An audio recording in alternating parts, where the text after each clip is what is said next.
bring in two other voices to talk about Amendment Number 2 and possible executive action. Joining us via Skype, former New York Police Detective Tom Ruskin, who's also president of CMP Protective Investigative Group. And joining us via Skype from Tampa, Florida, Democratic media strategist Franco Ripple. Franco, the vice president of CateComm Public Relations. We welcome you both.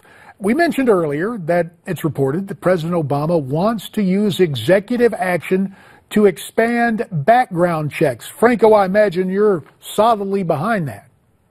Well, I'm not the only one who's solidly behind that. More than 90% of Americans, and frankly, I can't understand who the other 10% are, more than 90% of Americans are in favor of universal background checks. The real problem isn't expanding them. It's that the ones that we have right now, more than 40% of gun transactions go without a background check. That's the real problem. Well, the concern is the camel's nose under the tent and privacy going away and the Second Amendment being diluted.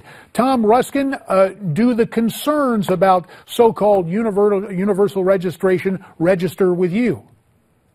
No, I think that it's a reasonable thing to do, to give a reasonable background check and to make sure that the person doesn't have a criminal record, isn't psychotic, and is basically capable of carrying a gun under our Second Amendment. But in terms of the process, gentlemen, should it not be the president proposing and Congress disposing of this via some sort of statute or some sort of law, so you have both branches involved instead of an executive order? Tom, to you quickly on that.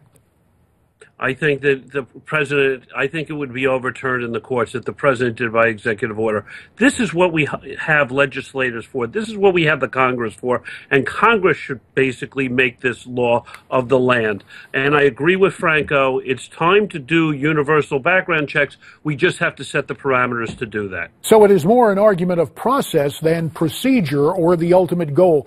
Gentlemen, there may be some items on this particular question where you disagree.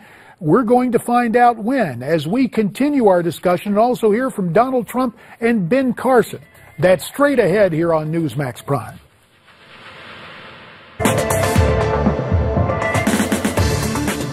No matter what you do, guns, no guns, it doesn't matter. You have people that are mentally ill, and they're going to come through the cracks, and they're going to do things that people will not even believe are possible. And whether it's the school shootings, which are really very prevalent in this country. They seem to be more prevalent in this country. What's your explanation?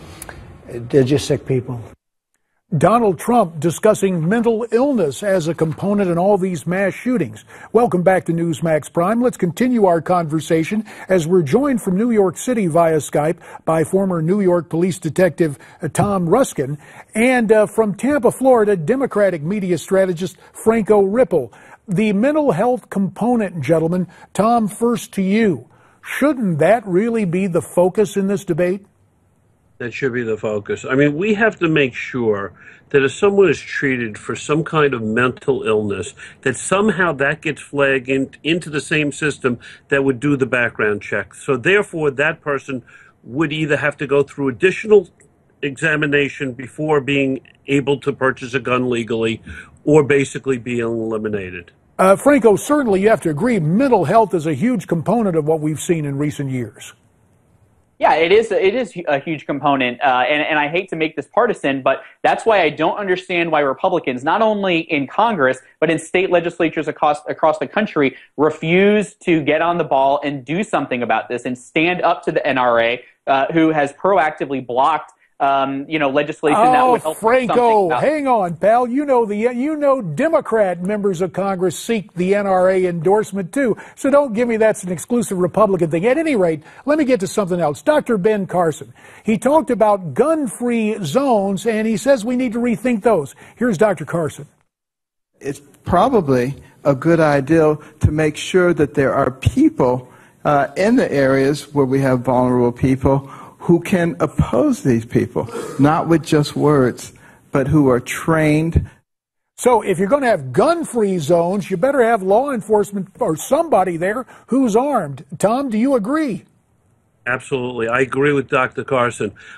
You can have gun-free zones for the general public, but security, and maybe if we're dealing with school officials, should be allowed to carry guns in those areas. Franco, what about it? Yeah, I mean, look, law enforcement should always be armed. That's their job, is to protect and serve the public, and part of that is making sure they can act as a capable deterrent. So they should always be armed. But gun-free zones just don't make any sense. And actually, I want to think about something Donald Trump said just a moment ago. He said that gun violence seems to be more prevalent in this country than elsewhere. Yeah, it's not just seemingly more prevalent. It is. There are 29 deaths per 100,000 American citizens. The next closest country to that is Canada with 5, then Germany with 2, and the UK with 1. It is more prevalent here. We have to do something about this public health crisis that it is. And yet that same Donald Trump, who you talk about, says he is a gun owner. Here's more of what Mr. Trump has to say. In fact, I have a license to carry in New York. Can you believe that? Nobody knows that. Ooh. Somebody attacks me. Oh, they're going to be shocked. Can you imagine? Somebody says, oh, there's Trump. He's easy pickings. What'd you say? So what about that self-protection, Tom? I am all in favor of it. I think that anyone who wants to carry a gun in this country should be trained, properly trained, how to use that gun and be able to carry that gun.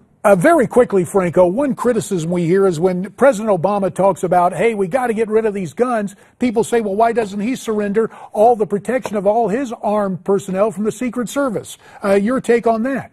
Because, again, no one is saying that law enforcement that's doing their job should be without a firearm. Of course not. That's ridiculous. What we know, though, is that, as Tom said, it's about responsible training, responsible ownership, and storage.